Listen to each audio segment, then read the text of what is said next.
இன்றே டவுன்லோட் செய்து உங்கள் ஃபேவரட் ஷோக்களை என்ஜாய் பண்ணுங்க. நாளைக்கு காலையில மதுரையில இருந்து 9 மணிக்கு கனடாவுக்கு டைரக்ட் ஃபிளைட் இருக்கு. இந்தா.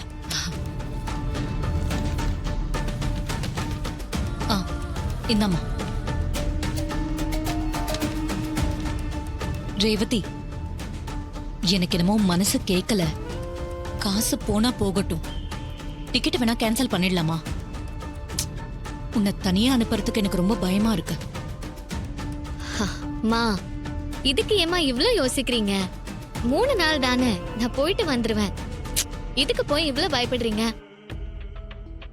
அதுவும் இல்லாம ஸ்னேகா ஆன்ட்டி நம்ம குடும்பத்துல ஒருத்தவங்க மாதிரி. அவங்க வீட்டு விசேஷம்னா நம்ம போறது தானே முறை. உங்களால இப்ப போக முடியல, அதனால நான் போறேன், அவ்வளவுதான். என்னக்கா நீ போறேன்னு தைரியமா சொல்றவள கூட நீ பேசி பேசி பயமுறுத்திடுவ போல இருக்கே.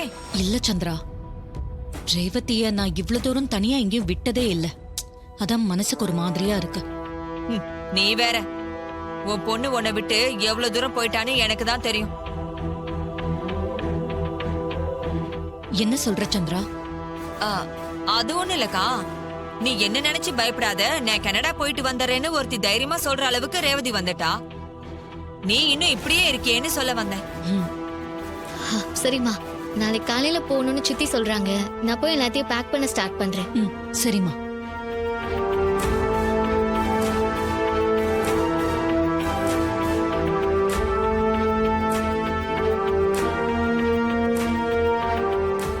பாத்தியாக்கா, எல்லாமே நம்ம நினைச்ச மாதிரியே நடக்குது. நாளைக்கு ரேவதி ஊரை விட்டு கிளம்பிட்டா அதுக்கப்புறம் கார்த்தியால நமக்கு எந்த பிரச்சனையும் இருக்காது.